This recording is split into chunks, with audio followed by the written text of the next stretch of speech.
Hello friends, कैसे हो आप सब। स्वागत है आज की हमारी तीसरी क्लास है सीटीपी की, जो कि सीटेट सितंबर 2026 के लिए पेपर 1 और पेपर 2 दोनों के लिए है। और ये एनसीईआरटी का निचोड़ है, जो कि आपके प्रीवियस ईयर जो क्वेश्चन है, जहां से आपके क्वेश्चन बनते हैं, ये सारे जो थ्योरी है वहां से लिया गया है। तो आज हम अपनी तीसरी क्लास में जो कि बाल विकास के सिद्धांत यानी प्रिंसिपल ऑफ चाइल्ड डेवलपमेंट सिद्धांत पढ़ने वाले हैं, जो कि आपके बार बार ये जो एग्जाम में ये क्वेश्चन पूछे जाते हैं। तो जो पहला सिद्धांत है समान प्रतिमान का सिद्धांत यानी प्रिंसिपल ऑफ सिमिलर पैटर्न।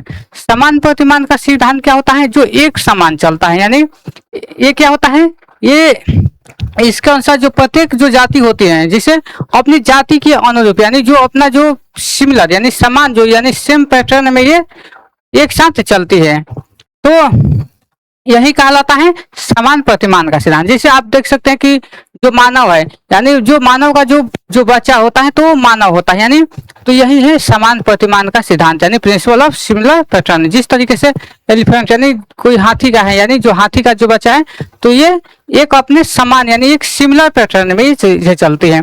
और बात करते हैं दूसरा जो विकास का जो सिद्धांत है, यानी जो ये प्रिंसिपल ऑफ डायरेक्शन, जो कि ये आपके सीटेट में यहाँ से पूछे जाते हैं।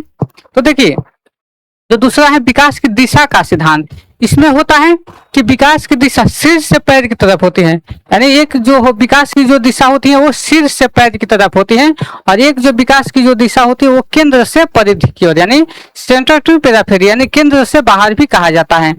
तो ये क्या होता है? सिर से पैर की तरफ, यानी कोई बच्चा है, ये बच्चा है, जो बच्चे का जो विकास है, जो बच्चे का विकास है, यानी ये सिर से पैर यानी इसका जो विकास होता है वो सिर से पैर की तरफ हो रहा है, यानी ये क्या होता है? ऊपर से नीचे की ओर, इसको क्या बोलते हैं? ऊपर से नीचे की ओर भी बोला जाता है, यानी सिर से पैर की तरफ चलता है तो उसको हम बोलते हैं सेफेलोकॉर्टल। उसको क्या बोलते हैं? सेफेलोकॉर्टल। आपको सेफेलोकॉर्टल से ध्यान में रखना है, क्योंकि जो मस्का धुमुखी है इसका कई बार नाम जो है वो चेंज कर देता है। तो जो अब जब भी आपके जो पेपर मिलेंगे तो आपको हिंदी और इंग्लिश दोनों लैंग्वेज को लेकर चलना है, तो आपको सेफेलोकॉर्टल ही याद रखना है। सेफेलोकॉर्टल में क्या होता है? टॉप टू डाउन यानी ऊपर से नीचे, यानी सिर से पैर की तरफ। यानी यहाँ से क्वेश्चन पूछा जाता है कि जो कोई बच्चा है वो क्या करता है कि पहले अपना सिर को संभालता है।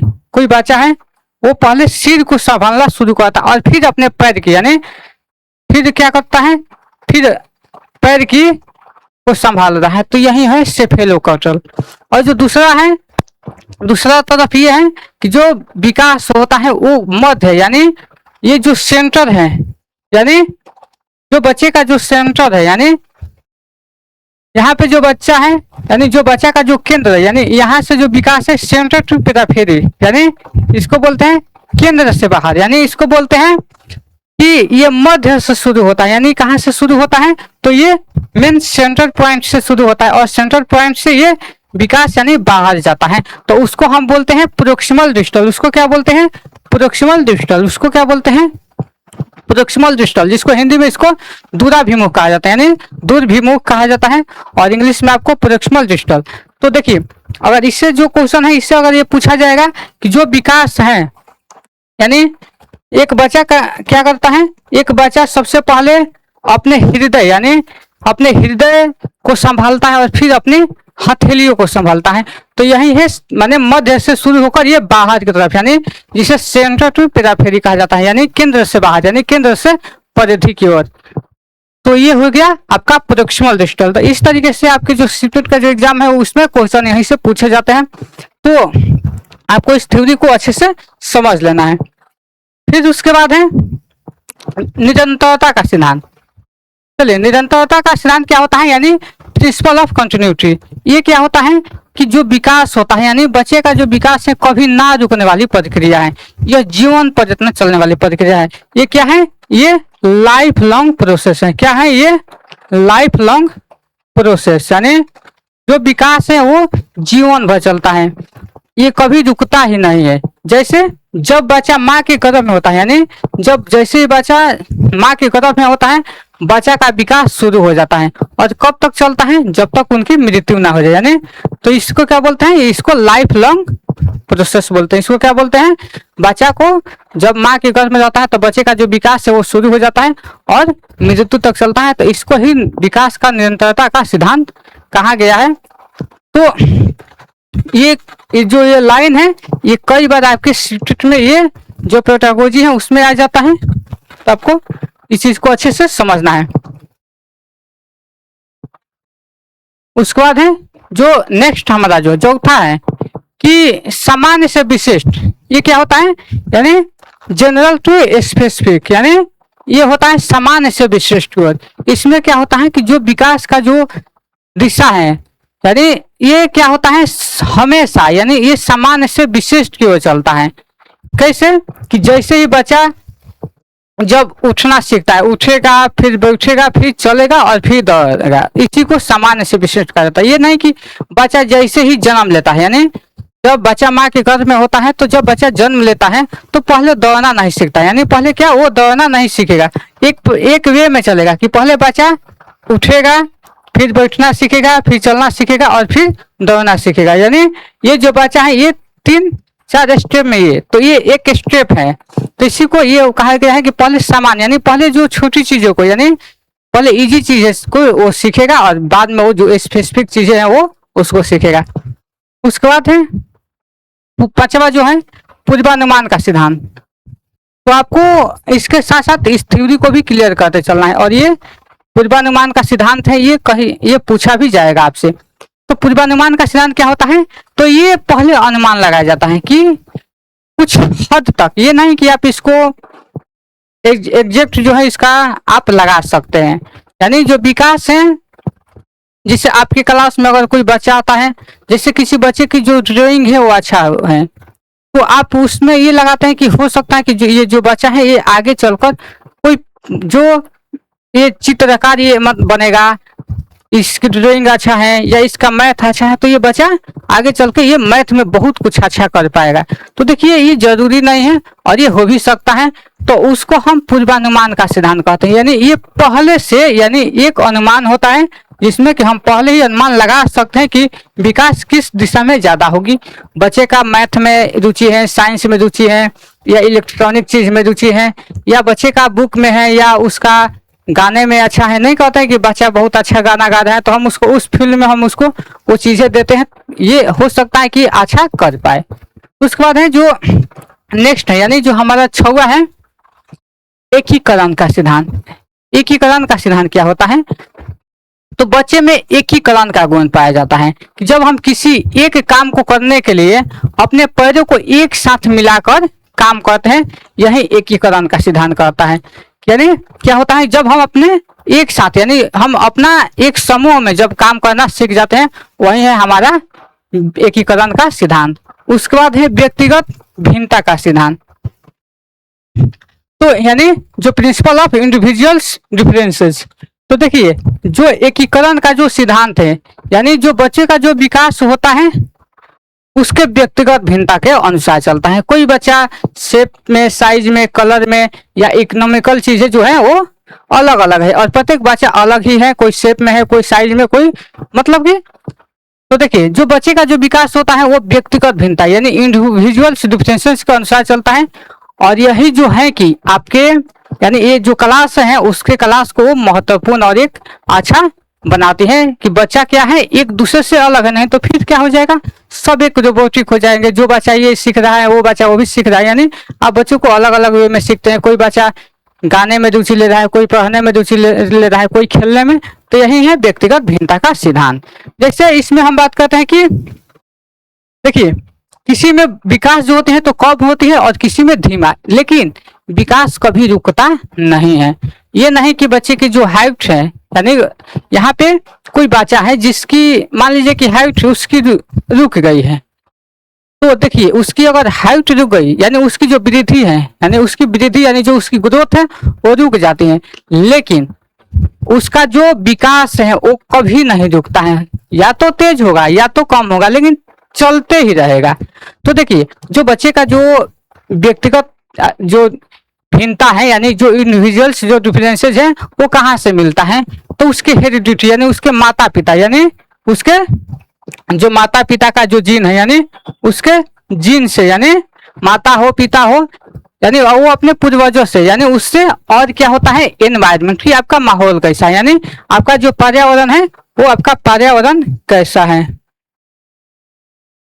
यानी आपका जो आनुवंशिक और पर्यावरण कैसा है उसको मिलकर उसकी उसकी क्या उसकी पारस्परिकता पर वो डिपेंड करता है। और इन्हीं दोनों की वजह से इंडिविजुअल डिफरेंसेस आते हैं।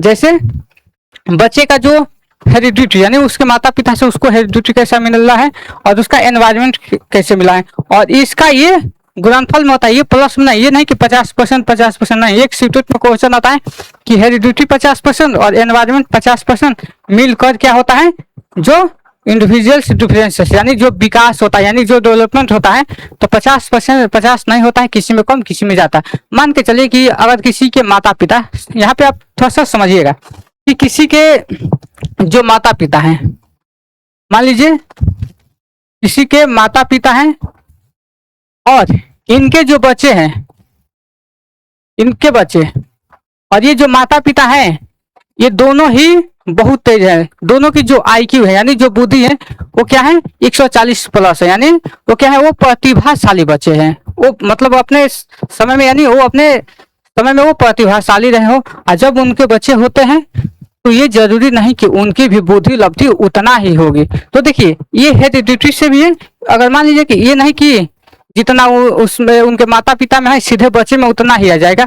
अगर बच्चे का एनवायरनमेंट अगर अच्छा नहीं हो तो ये दोनों पे निर्भर करता है कि आपका पर्यावरण कैसा है, यानी आपके जो आसपास का जो माहौल है, यानी वो कैसा है, यानी जो आपके समाज में जो लोग हैं वो कैसे हैं। आप बच्चे को अगर किसी अच्छे स्कूल में भी पढ़ा रहे हैं, लेकिन आपका जो अगर पर्यावरण अच्छा नहीं है तो आप बच्चे को बेहतर नहीं सिखा सकते हैं। तो पर्यावरण का भी एक बहुत महत्वपूर्ण रोल रहता ही है। तो आई होप यहाँ तक आप समझ चुके होंगे।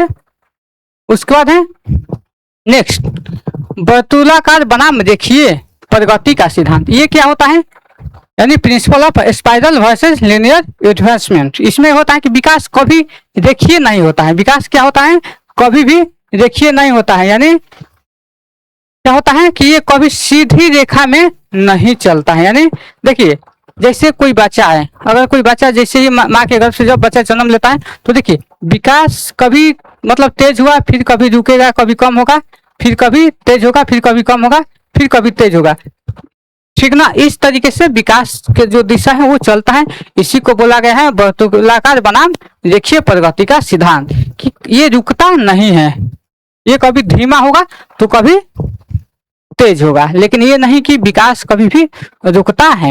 तो देखिए उसके बाद है ये नेक्स्ट, अंतर संबंधिता विकास का सिद्धांत। ये क्या होता है कि जो विकास है एक दूसरे से जुड़े होते हैं। जैसे बच्चे का जो शारीरिक विकास है, बच्चे का आपको इससे याद रखना है PCSE से, यानी फिजिकल कॉग्निटिव, यानी शारीरिक, संज्ञानात्मक और सामाजिक और भावनात्मक। ये चारों के चारों विकास एक दूसरे से जुड़े होते हैं। ये चारों एक दूसरे से अंतः संबंधित विकास का सिद्धांत इसी को कहा जाता है, कि बच्चे का जो शारीरिक विकास कैसा है, उसके बौद्धिक यानी उसका कॉग्निटिव विकास कैसा है, उसका संवेग कैसा है, उसका इमोशन कैसा है, उसका सोशल कैसा है। तो आपको PCSE से याद रखना है कि ये जो PCSE है इसी को कहा गया है कि ये जो चारों विकास हैं एक दूसरे से ये क्या है, अंतः संबंधित हैं। यही विकास की आज का जो दिशा हो गई, यानी विकास का जो सिद्धांत हो गया। तो आप लोग को ये क्लास कैसी लगी, आप लोग को ये क्लास पसंद आई हो तो आप लोग चैनल को सब्सक्राइब करेंगे। और यहाँ से जो हमारा सीटेट जो सितंबर है 2026, इसमें आपका दोनों पेपर, चाहे आपका पेपर 1 हो या आपका पेपर 2 हो, ये दोनों के लिए ही बहुत ही महत्वपूर्ण क्लास है। और ये सब के सब आपके जो NCERT का जो ये निचोड़ है, तो आप लोग चैनल को सब्सक्राइब कर लेंगे। और ये आपके जो सीटेट है जब आपका एग्जाम होगा ये आपके लिए बहुत ही महत्वपूर्ण होने वाले हैं। और आपका जो है बिना, यानी यहाँ से आप अगर इतना करते हैं तो आपको फ्री में जो है सीटेट की तैयारी पूरी हो चुकी रहेगी और आपको अच्छा मार्क्स यानी 120। देखिए आप लोग 120 का टारगेट रखिए। 120 का टारगेट का मतलब ये है कि आप KVS, NVS और DSSP यानी दिल्ली में जो टीचर की जो वैकेंसी आती हैं, तो ये आपके लिए बहुत ही हेल्पफुल हो जाते हैं जब उस समय जब आप तैयारी करते हैं। तो इसलिए आपको ये चीज़ें को अच्छे से समझना है। और चलिए तो आज के लिए इतना ही, और फिर हम मिलते हैं नेक्स्ट क्लास में बाल विकास की अवस्था के साथ। तब तक के लिए आप लोग चैनल को सब्सक्राइब कर लेंगे और अभी तक लाइक नहीं किए हैं तो वीडियो को लाइक कर दीजिएगा। चलिए मिलते हैं अपने हम नेक्स्ट क्लास में।